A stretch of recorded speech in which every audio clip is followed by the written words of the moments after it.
For today's recipe, magluluto tayo ng palabok, the best merienda ng mga Pinoy.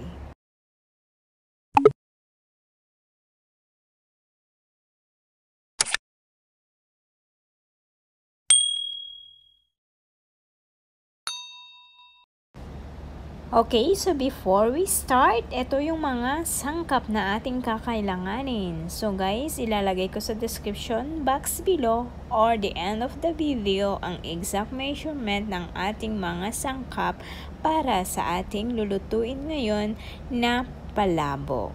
Ang sikat at masarap na merienda ng mga Pinoy. Okay, so let's start. Painit muna natin ang ating pan.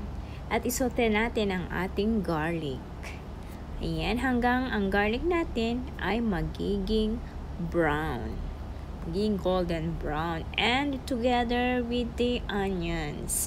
So, igisa lang natin ito. At hayaan natin na ang onions natin ay magiging translucent siya. Ayan.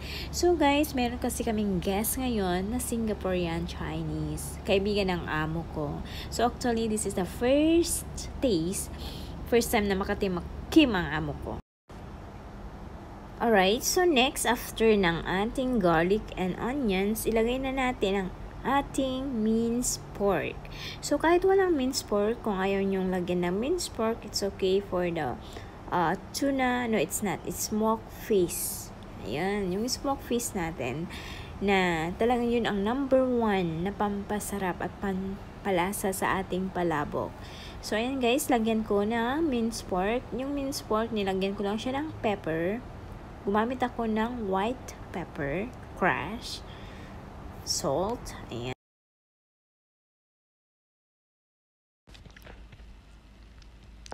Okay, so after natin maigisa yung ating pork, ilagay na natin ang ating anato powder. Kung wala kayong anato powder, you can use the anato seed. Isoak nyo lamang siya sa stock na gagamitin ninyo. Then, i-drain nyo lang siya, yun na yun. So, ayan, igisa lang natin ito at ilagay na natin yung mga rest of the ingredients. Ang stock pala na ginamit ko is prawn stock. So, anong ginawa ko doon? Yung ulo ng hipon at saka yung balat niya, binoil ko siya ng low fire for 1 hour. Yun ang ginamit kong stock. So, ayan guys, nilagay na natin ang ating prawn stock, prawn stock at saka yung ating fish sauce.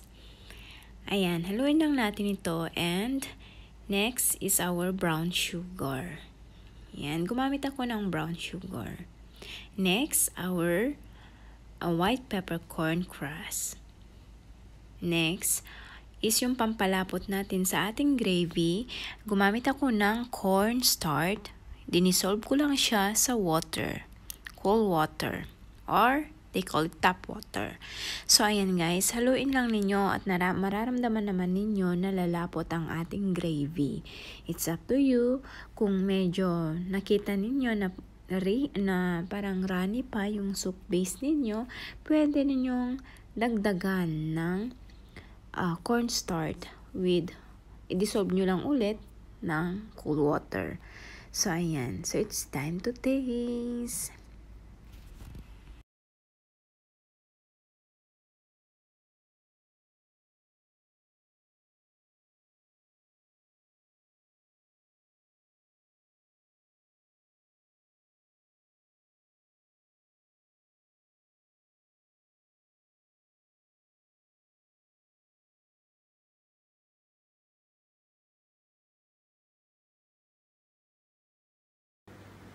So, ayan, ready na tayo. So, guys, before I forget, ang ginamit ko palang noodles dito ay yung talagang palabok noodles. Or, pwede rin yung bihon natin, yung mga rice noodles natin, kung yun ang gusto ninyo. So, ayan, guys. Eto na. At saka yung gravy natin. Ayan.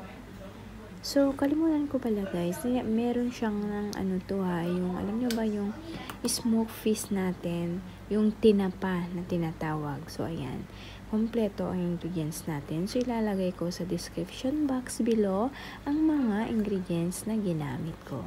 So, ayan, thank you so much guys for watching. Sana nag-enjoy kayo, and please don't forget to give me a thumbs up, comments, share, and please don't forget to ring the bell, and of course subscribe guys, don't forget. Thank you. Thanks for watching. See you soon.